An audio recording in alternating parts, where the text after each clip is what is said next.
Hi, my name is Eleanor, and I want to tell you a story about grief. In case you're not sure what grief is, it's just a little word that we use to describe a really big experience. Grief is all the thoughts, feelings, and memories that happen in your brain and your body because someone you love has died. Grief can be scary, but I want you to know it cannot hurt you, and that is very, very normal. The first time I experienced grief was after my mom died. I was a grown up, but I was still really scared, like many of you. Sometimes I even thought my grief was like a monster. Not a mean monster that wanted to hurt me, but one that would pop up when I wasn't expecting it and make me feel sad, mad, or worried. Of course, monsters aren't real, but I was using my imagination. Anyway, after a while, I learned that my grief monster wasn't actually as bad as I thought. I've written a little story about it, and I'd like to read it to you now. Because of Grief, I Have a Grief Monster by Eleanor Haley and Lisa Williams from What's Your Grief? Because of grief, I have a grief monster. He came to me the day my mother died, and he refused to leave. At first, I did not like my grief monster one bit. I was mad at him because I thought it was his fault my mom was gone. And I was scared of him because he made me feel really big things. I wanted to run away from my grief monster, so I tried to lock him in a closet, but he always found a way to get out. After a while, I realized that no matter how hard I tried to forget about my grief monster, he wasn't going anywhere. So I decided to let him in, and once we got to talking, I learned we actually have a lot in common.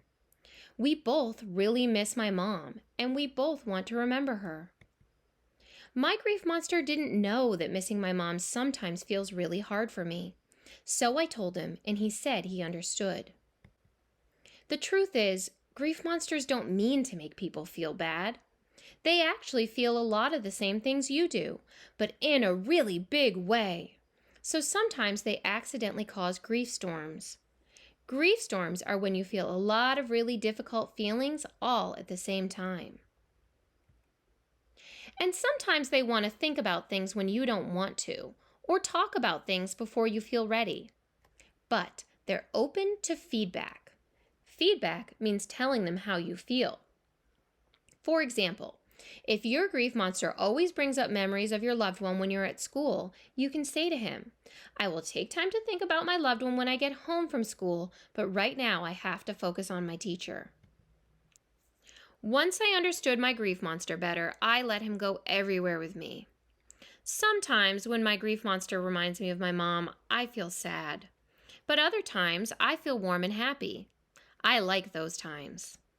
In this picture, the grief monster is having a memory. He says, you know who was nice to shop with? Mom. For a long time, I thought I was the only one walking around with a grief monster. But then I met my friend Lisa, and she told me she has a grief monster too. In this picture, Lisa's grief monster is saying, I miss Dad, and Lisa is saying, me too.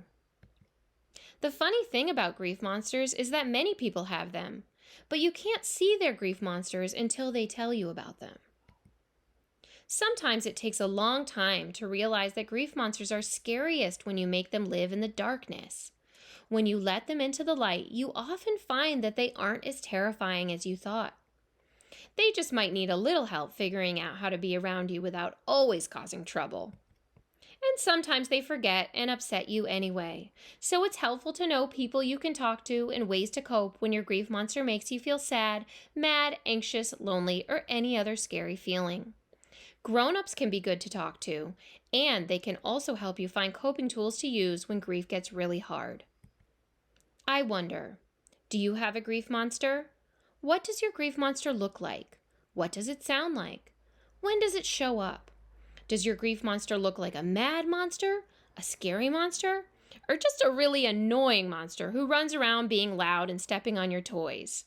Remember, this is just pretend, but maybe in your imagination you can picture your grief monster, and maybe you can even imagine making friends with it one day, if he promises he'll try to be good.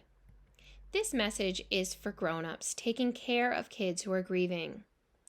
The reality of grief is that grief monsters are always with us, for better or worse.